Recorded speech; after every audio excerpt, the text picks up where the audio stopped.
Hey everyone, this is Lynn Vartan, and you are listening to the Apex Hour on KSUU Thunder 91.1. In this show, you get more personal time with the guests who visit Southern Utah University from all over, learning more about their stories and opinions beyond their presentations on stage. We will also give you some new music to listen to and hope to turn you on to some new sounds and new genres.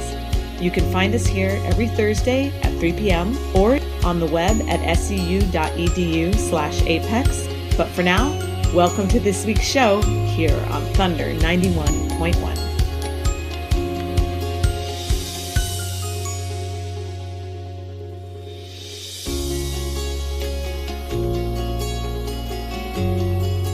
Okay, well, welcome in, everybody. It is the middle of November here on Southern Utah University's campus. I am Lynn Vartan. You're listening to the Apex Hour, and we are getting ready to celebrate Thanksgiving next week, but it is our last week of Apex events for the fall semester. I have two guests joining me in the studio today, and I'm going to introduce them, and we're going to start talking about their careers, and we're going to get into talking about politics and a life in law and politics and all things to that nature. So the first of my two guests is one of our own SUU faculty members, and that is Doug Bennett. Welcome to the studio, Doug. Thank you, Lynn. Good to be here. Now, I hear a radio voice in there, and I know I'm not going to ask you too much about it, but truth be told, this is not the first time you've been on the radio, right? This is not the first time, no. You had a show of your own? I did. I had a couple long ago. I did an hour's show once in a while on KUER in Salt Lake City. Oh, my gosh. And then in my errant youth in Honolulu, Hawaii, in what we called at the time alternative community radio. I love it. Yes. Wow. Well, thank you for making your radio comeback with me today. Thank you. Thank you. Tell our audience and our listeners what you do and what you teach at SUU. I'm a professor of political science. I teach Introduction to American Government and Politics, American Legislative Procedure and History, American Political Thought, and I do about every other year a seminar on advocacy. What lobbyists do, how they do it, why they do it, and why you should think of becoming one. Yes. And that's because your background is in lobbying, right? Yes. And yes. Can you tell our audience just a snapshot of a bit of your history? Yes. I graduated from the University of Utah College of Law and got a job in Washington with the House of Representatives. I met our guest, Steve Blumenthal, when we were both lawyers for the House Energy and Commerce Committee. My portfolio was largely product liability and NAFTA. So I was the lead Republican counsel on NAFTA. And when NAFTA was passed, I joined a lobbying firm in Washington. I was the only Republican. It was an all-Democrat firm called Public Strategies. And I have to admit, I loved it. I loved being in the firm. I met interesting people. We represented, one client was Southwest Airlines, so I got to know Herb Kelleher, the founder of Southwest. Oh, cool. He became a good friend and a fascinating man. And I found that I enjoyed the intersection of politics and policy much more than the practice of law. I see. So I left my first lobbying firm and joined a firm called Timmons & Company, which was one of the best lobbying firms in Washington. And we had very interesting clients. I represented Major League Baseball for many years. Right. Boeing, Bristol-Myers Squibb, Northrop Grumman, New York Life Insurance. All that is to say we worked on a broad range of issues. I was at Timmons for 6 years when I got a call from the Liberty Mutual Company, which is the last of the big property and casualty companies to open a Washington office. So they asked me if I would open their D.C. office. They're headquartered in Boston. I directed their federal affairs for 2 years, and then they promoted me to vice president for international government relations. Wow. At which point I started spending more time abroad. Liberty was in 26 countries at the time. Wow. And that's where I started going to countries like Vietnam and Venezuela and places that you probably wouldn't go on vacation, but were fascinating for me to see and work with those socialist and communist governments basically to try to sell car insurance. Wow.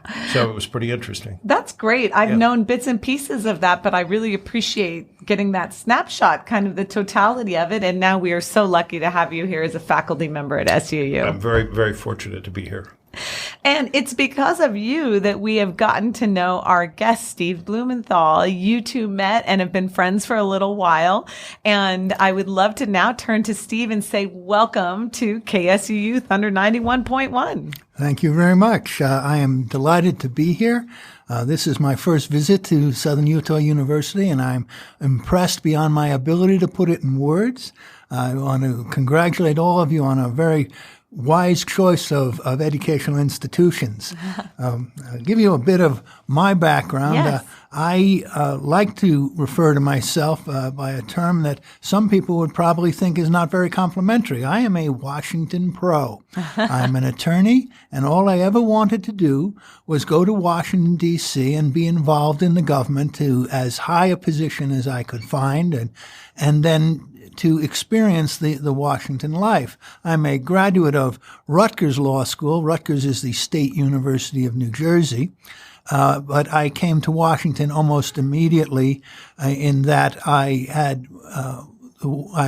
did deliberately. I published an article in law school on the legal ramifications of the development of computerization in the securities industry.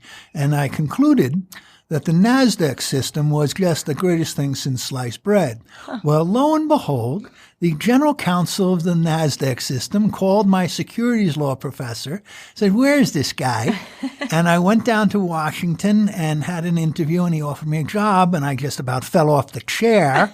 And I said, no, I never expected a first interview offer. And he said to me, well, it looks like you've been preparing for this position your whole life.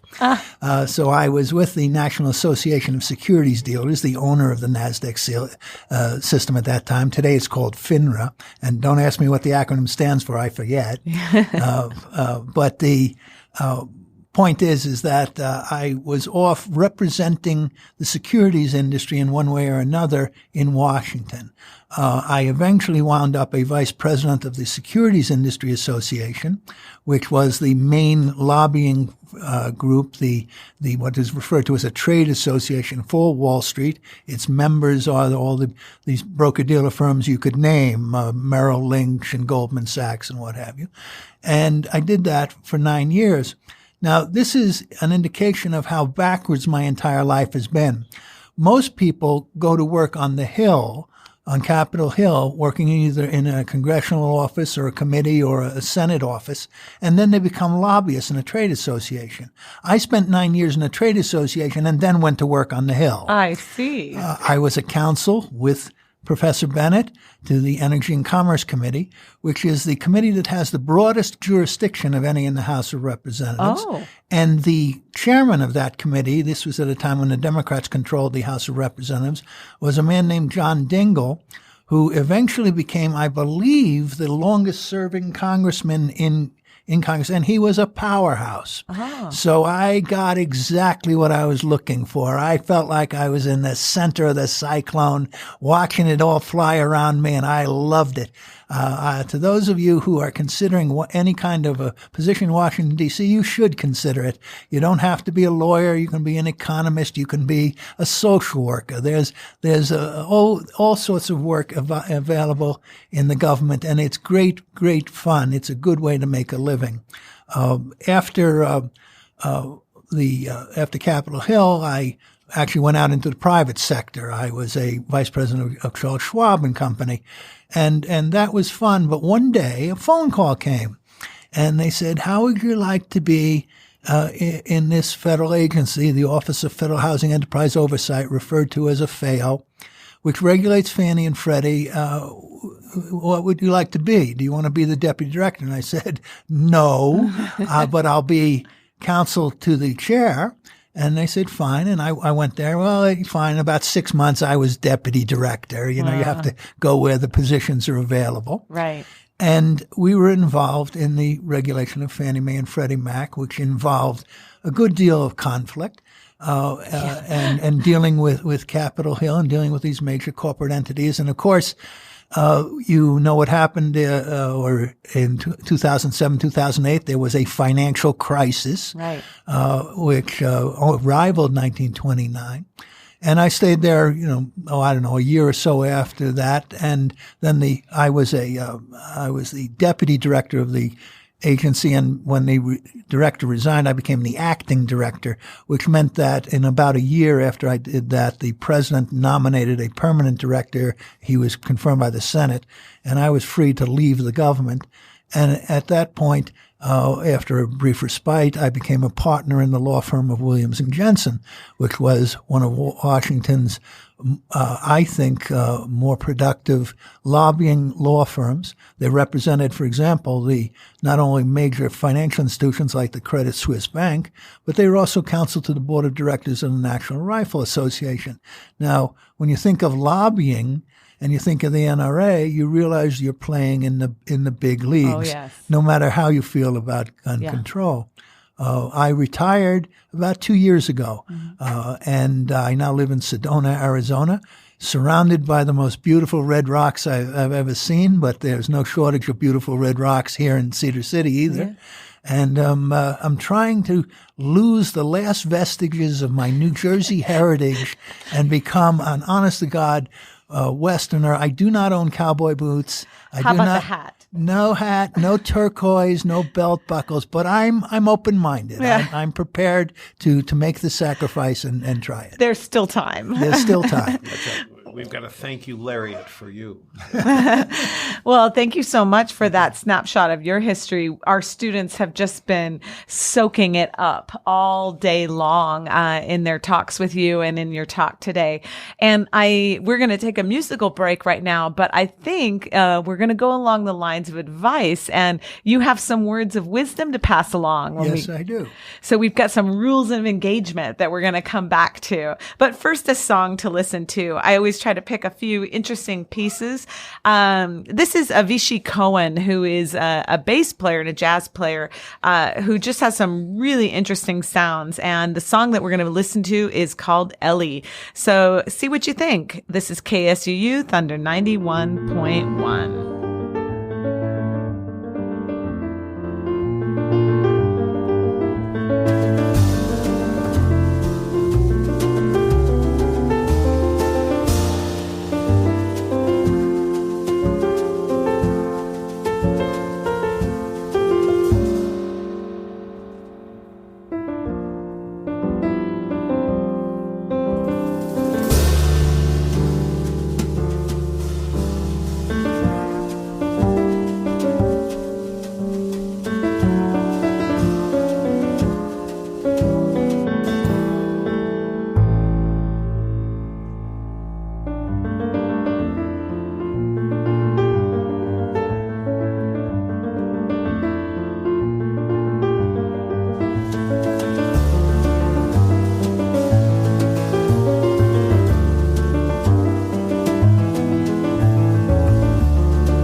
All right. Well, welcome back. That song was Ellie. The artist is Avishai Cohen, just a really great bass player, jazz player.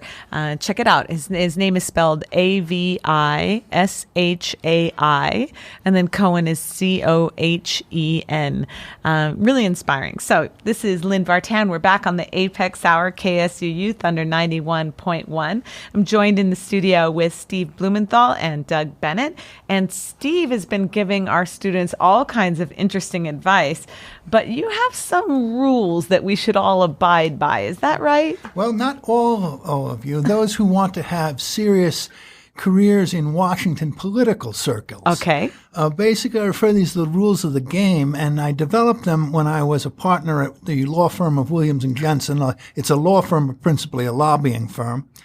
And I would give this lecture to the young lobbyists.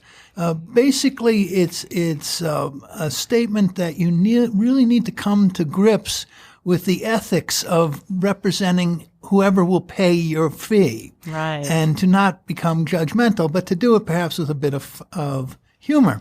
Okay, I'm ready. For example, the first rule was, look, sincerity is everything. Once you can fake that, you've got it made. I'm already laughing. the reporter, Maureen Murphy, once said that the reason there are so few female politicians is because it's so difficult to put makeup on two faces. The second rule of the game Wait, I just have to digest that for a moment. I barely can put makeup on one, is exactly right. That's fantastic. Okay, I'm ready. The second rule was, look, everyone lies, but it doesn't matter because nobody listens.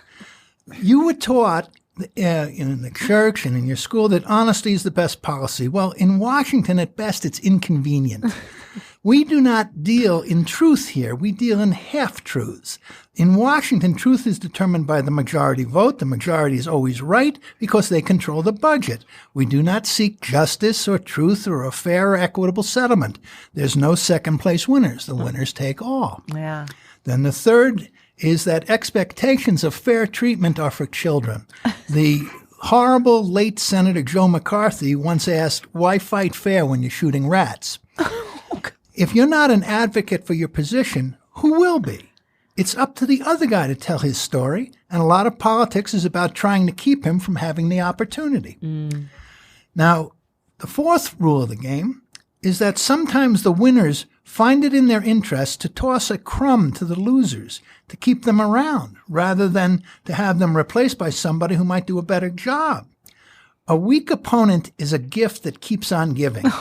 The Republicans are still running against Jimmy Carter, only he's an African-American now. Oh, no. The bottom line is if somebody promises you a fair deal, cut the cards first. Okay? 5 is that deal cutting was an art form in the past. We used to say that a politician had not been born who didn't prefer consensus to confrontation, and you could get fat on half loaves. But then Dick Cheney, under President George W. Bush, and Barack Obama got elected. And today, the only cutting that gets done in politics is of throats.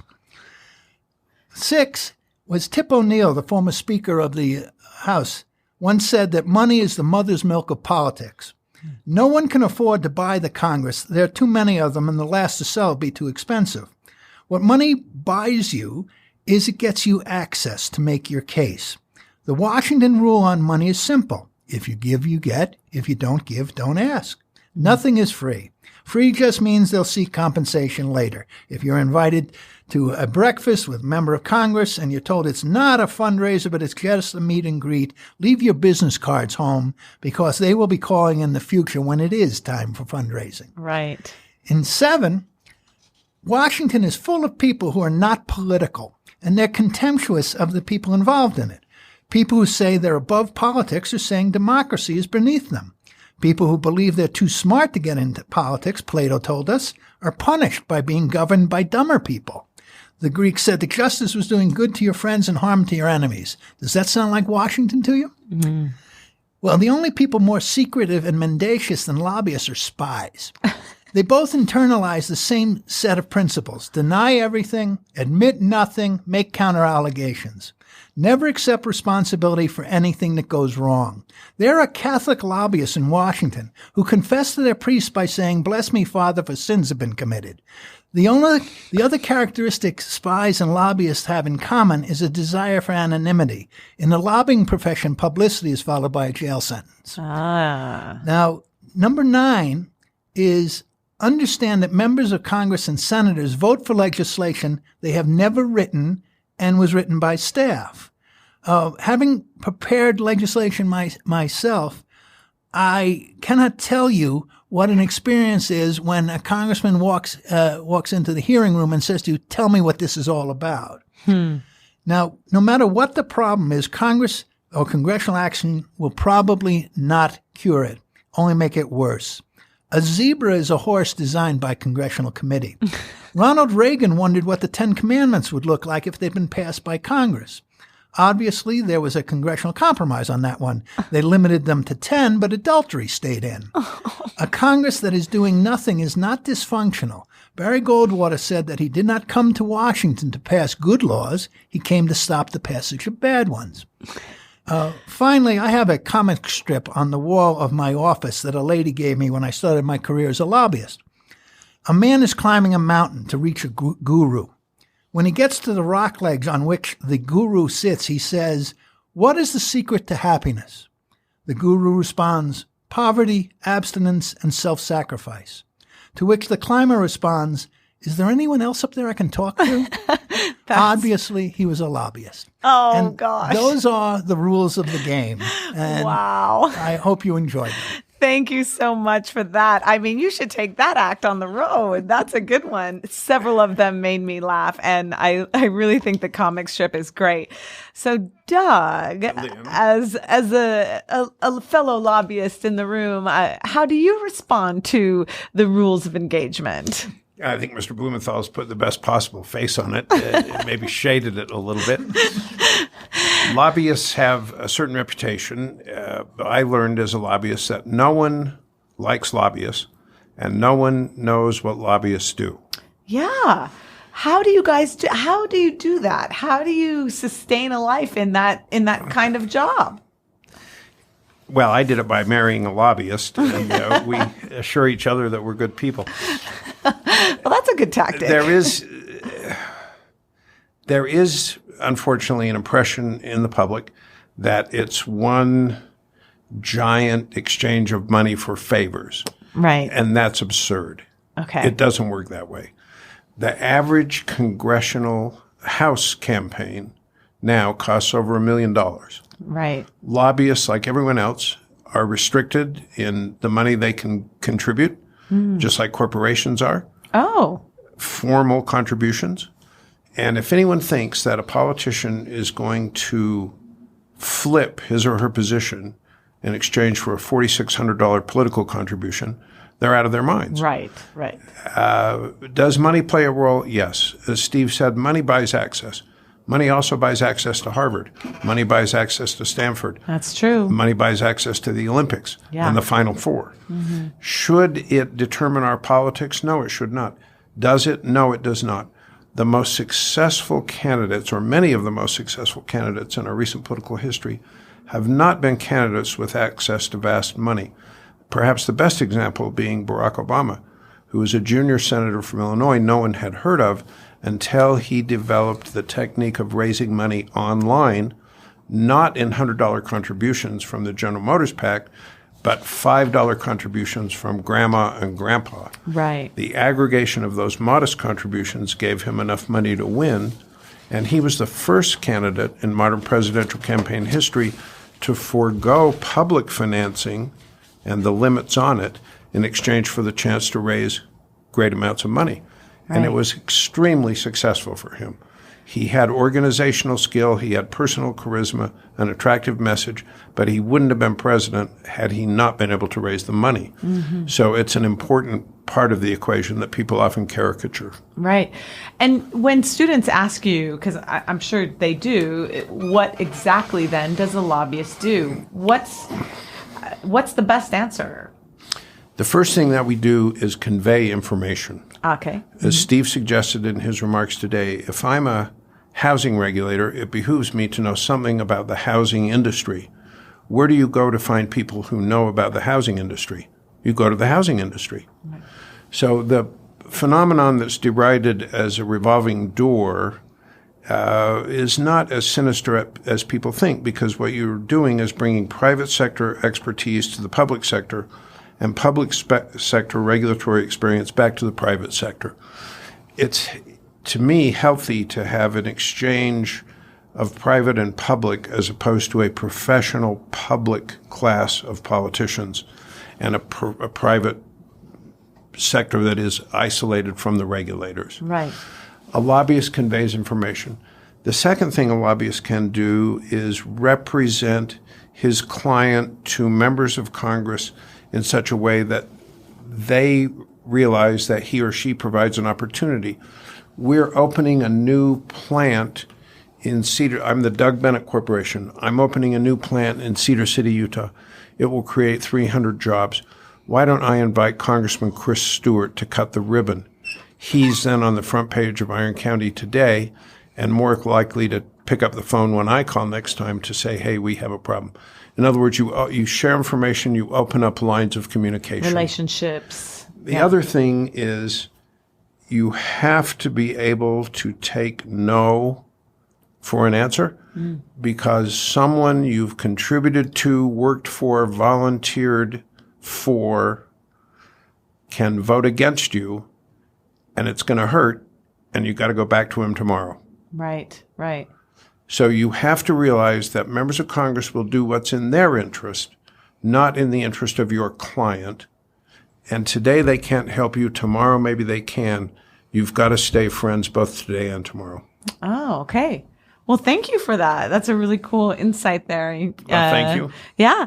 All right. It's time for another song. I kind of stayed in the jazz realm a little bit today. And this is an artist. She's a pianist. Her name is Hiromi, a really cool, Japanese pianist, but, went to Berkeley. I believe she went to the Berkeley School of Music. And this is a song of hers called Haze. You're listening to KSUU Thunder 91.1.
Okay, well, welcome back to the Apex Hour. This is Lynn Vartan. You're listening to KSUU Thunder 91.1. That artist is Hiromi, Hiromi, just a brilliant pianist. Definitely check her out.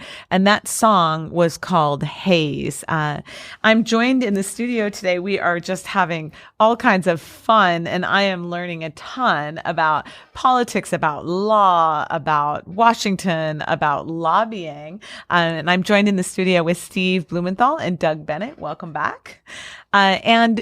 Steve, we were getting into talking about some of the things that you've really experienced on campuses, and I'd love for you to share a bit about. You were talking about your experience here and how it relates to other experiences that you had as a student. Thank you. I will be honest with you. I had never heard of the Southern Utah University before my friend Professor Bennett came to work here. And that's very unfortunate. I have had the privilege now of walking around the campuses and meeting professors and meeting students. I had the privilege of giving the Apex presentation, and I've been talking to people in response to it and expanding upon it. And I am impressed beyond my ability to put it in words. I'd like to congratulate you on the community that you've developed, where excitement and enjoyment of the learning process seems to be a very, very popular way of moving about through the university community. I myself am a graduate of Johns Hopkins University in Baltimore. Now, Hopkins is nationally known, internationally known for its medical school. I was an undergraduate. And I will tell you that the experience that you're having here at SUU, and that is of a complete college education, meeting people from different backgrounds, studying things you never thought you would study, becoming interested in activities and learning that you never thought you would or didn't know anything about. None of that existed at Johns Hopkins. It was a glorified prep school for graduate school. You went to Johns Hopkins because you were going to go to law school or medical school, and that's pretty much what you did for 4 years. And it certainly was an educational experience, but it wasn't a very broadening experience. I want to encourage all the students who are listening to this to make use of every facility that is available at this college, every opportunity, every activity that you can fit into your academic schedule, and particularly interacting with your professors, who strike me as having a wonderful balance of practical experience as well as some substantive expertise in their fields. I want to wish once again all of you nothing but the best of luck in your school and ultimately in your careers. And thank you very much for having me here today. Thank you so much, Steve. That means so much to me, and I know to Doug and to all of us here. And we really appreciate your kind words. And it is really uplifting and bolstering to us in the trenches here on a day-to-day basis. And we are proud of what we're accomplishing. And thank you for your recognition of it. And we are so grateful for the time that you spent with us here. And thank you for your kind words about what we're doing. I appreciate it. I do too. And for any of you who are interested in the Apex events, even though this is our last event of the season, you definitely can check out our webpage, which is www.su.edu/Apex, which has all of our archive pages for years going back. And each page has the podcast episode, often has the video of the event, has photos from the event. We really encourage you to interact with that. And if you're listening to this podcast, spread the word, tell your friends, get those episodes downloaded so that we can get the word out even more of what we're doing here at SUU. And any students listening to the podcast or listening live, if you're looking for an extra class credit, there is a class, and there's no prerequisite. It's also open to community members. Anybody listening who wants kind of a codified way to interact with events on campus, there's a course. It's It's called Passport to SUU, and the course number is CONV 2010. And it's a 1-unit pass-fail course where you can come and attend all the Apex events and really interact with these speakers. So check those things out. Well, I always have one parting question for everyone, all of our guests, and it's really sort of just a fun thing, which I'd love for you both to chime in on, and that is, what's turning you on this week? And we have had everything from people watching the Beverly Hills Housewives as their thing that's turning them on, to an intense book that they've read, to a new album that they're listening to a favorite food. So I would love to ask you both, what is turning you on this week? So Doug, we're going to start with you. All right. Doug Bennett, what is turning you on this week? Well, what turned me on this week was the chance to welcome my friend Steve Blumenthal to SUU. He and I have talked about his coming to campus for some time, and Mary and I have been looking forward to it, and Steve has been working very hard on it.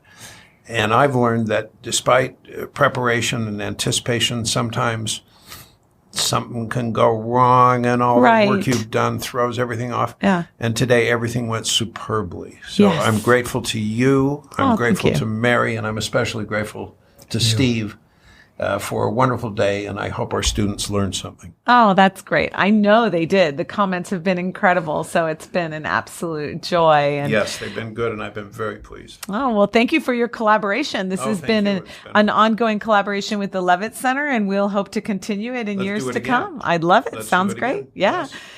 And Steve Blumenthal, tell me, what is turning you on this week? Well, I'll tell you what turned me on, and I don't know if he's listening, but I had the wonderful occasion to have dinner with Professor Jacobson and Professor Bennett. And I had in the past had one conversation with Professor Jacobson, so I know it's going to be enjoyable.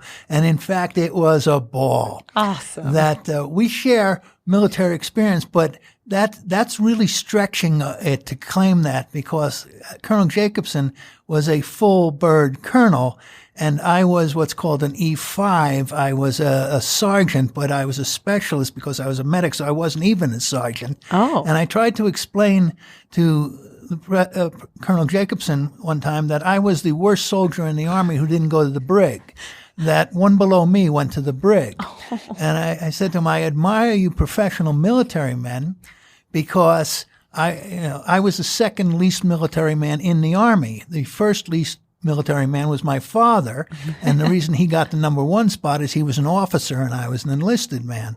Well, Colonel Jacobson is a wealth of information about the institution of the American military. I believe he was head of the JAG Corps, Judge Advocate General's Corps. So he's both a lawyer and a soldier. And I will tell you, for those of you who have not yet served, you don't get to get those eagles, those rank insignia of a full colonel accidentally. Okay, the military, the Army will weed you out long before you get up to that rank. If you're not, if you don't pack the gear, as they say. So once again, I want to encourage you to interact with your professors, and I just had a wonderful time with Colonel Jacobson and Professor Bennett. Well, thank you. Your openness and your sense of humor and your willingness to interact with us and really share deeply with us has been so appreciated. All right. Well, that brings us to the end of our show and the end of our season. So the Apex Hour will continue. There'll be some best ofs that play, but we will be back live on air in January, and we'll start our spring season. So thank you so much, everyone, and have a wonderful holiday season, and we'll see you back in 2020. Thanks so much for listening to the Apex Hour here on KSUU Thunder 91.1. Come find us again next Thursday at 3 p.m. for more conversations with the visiting guests at Southern Utah University and new music to discover for your next playlist. And in the meantime, we would love to see you at our events on campus. To find out more, check out suu.edu/apex. Until next week, this is Lynn Vartan saying goodbye from the Apex Hour here on Thunder 91.1.